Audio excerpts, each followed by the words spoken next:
everyone, welcome to another episode of The Conversation. My name is Alakwita. So today we'll be talking about entrepreneurial skills as tools in growing the economy. So to talk further with me is Aisha Sambo. She's the convener of TEDx Maytam.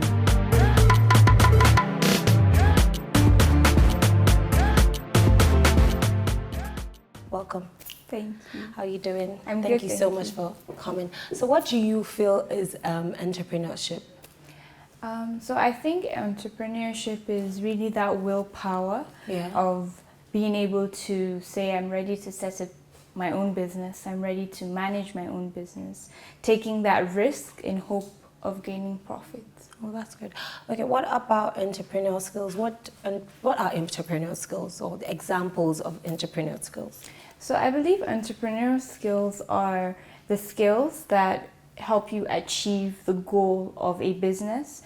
So for example, I would coin accounting as a skill, as an entrepreneurial skill, because you need to account for things that happen, bookkeeping and things that happen in your business.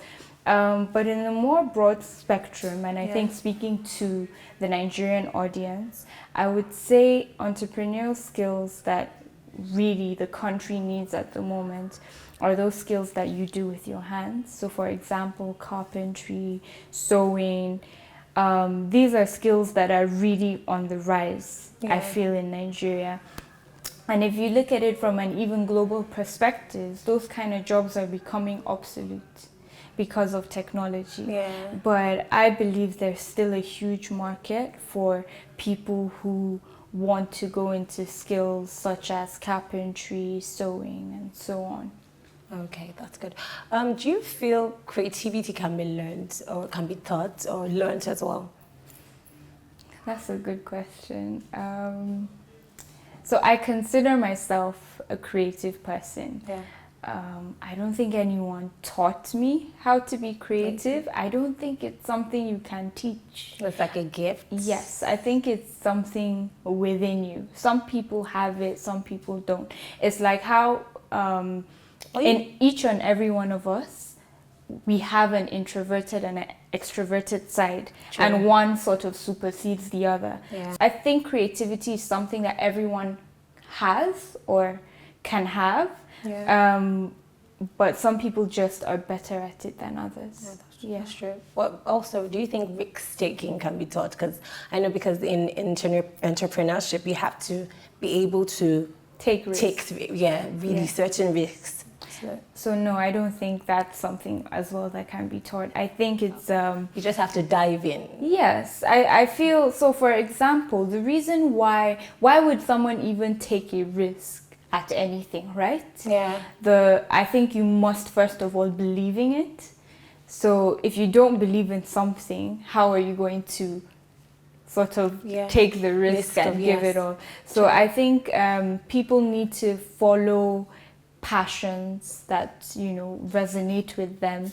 I think we grew up in a culture where the norm is you are either an architect, a doctor, an engineer, lawyer. The usual story.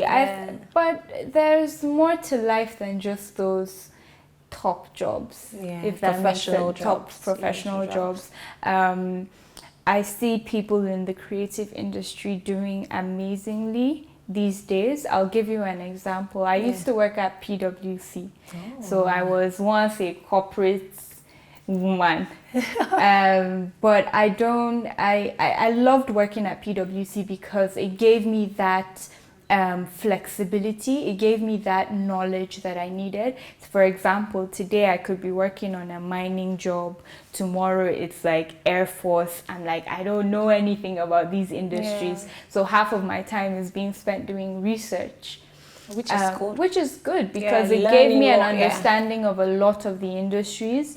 And I think at a point I began to feel as if I wasn't given enough to the company because I'm a creative person, I'm a hands-on person, I'm a people's person. I love giving presentations, I love talking to people. So I didn't feel like my best skills were being utilized. So I remember I met a manager once and I said I wasn't happy. And he said, why are you not happy at It's PwC? PwC. Yeah, exactly. Like, that's like one of the big fours. Yes. Like, that's a job anyone would kill to be at. But the reality is I was not happy, and I brought it up with one of our managers, and when we had a conversation, I think he realized that I really wanted to do something related to the media industry because that's what I love doing. So he put me on a media job, and it was amazing. So we worked, I don't know if I can say who the client was, but I think I can talk about the job now because it's done. So we worked on a proposal that was to be submitted to the CBN, and it's called the Creative Fund Financing Fund. Yeah. And it basically allows rooms for people in the industry of fashion, IT, music, and movies. Oh, nice. I worked on that project, I think, a year ago when I was at PwC. I've left now, and the fund was released this year. Okay. Now, the reason why I spoke about that is because, you see, I had to take a risk. Yeah, who goes to a boss and says, I'm not happy at work? You know what I mean? So, but I had to, because I didn't feel like I was fulfilling my purpose. Yeah, good. Which is key. Which is key, yes. So I think it all goes into, you know, the whole idea of entrepreneurship. You start a business, but you question, am I setting up a business to make money?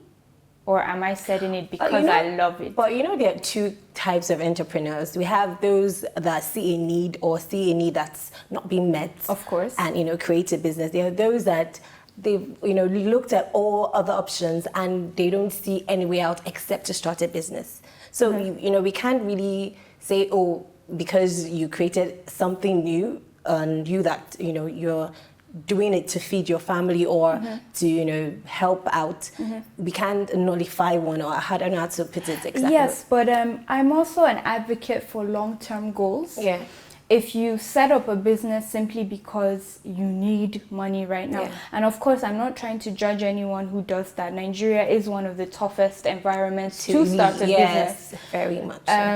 But I think what I'm trying to encourage or trying to say is that more people need to follow their passion. Yeah. Because then your goals are more long-term. You're more heavily invested in it. Yeah, true. People won't lose their jobs. You know what I mean? Because if you set up a business just to make money, you set it up, you make your money, you cash out. Yes, what happens to the 20 or 5 people you employ? Yeah. True. So do you think entrepreneurial skills should be taught from, because I'm an advocate of teaching, you know, kids from when they're in primary school as a topic, as a subject rather, not just, you know, one off of putting under another topic, but something that it can grow, you know, into. And so when they're in the university or tertiary, they're not like, because I know they teach entrepreneurship now in the universities in Nigeria. So I'm like, they don't get there and they're like wondering, they're not, you know, able to, you know, get their feet. So I think just from my knowledge of secondary school, we did business studies, we did economics, which is in a way teaching you entrepreneurial skills. So I think it has been in our curriculum. Maybe the context, the content, of what is in those subjects needs to be changed because the world has changed. Exactly. That's good. So do you think entrepreneurial skills is sufficient to grow the economy by itself? Entrepreneurial skills? Yes, I do believe entrepreneurial skills are enough to grow the economy, and this is why. Because if you start up a business, you cause a ripple effect. You have to employ people. So, and we already know that unemployment is so low in this country. So I believe through opening more businesses, you open up revenues for people to have jobs. Not only that, you move into sort of like a global market. Because now with technology, you have websites. Yes, you can sell. You can sell online. Instagram businesses are booming right now. In fact, I just started my own sunglasses line. Ooh, nice. Yeah, it's called Shushi. And I started it as a result of, okay, so I love sunglasses. I absolutely love sunglasses. And what fascinated me about the sunglasses industry is that 80% of the sunglasses we wear is owned by one company in Italy. It's called Luxottica. And they're not in Africa. So I wanted to challenge sort of their space, that space that they're working on. It's a lot of work to do. It is. Seeing the vision that I have, you know, the vision of how I started the business. But that's another thing. It opens up, you know, markets, global markets. Exactly. And so job creation and innovation are the two things that really can help raise the standards of living in an economy. So yes, I do believe that entrepreneurial skills can change the dynamics of our current economic situation.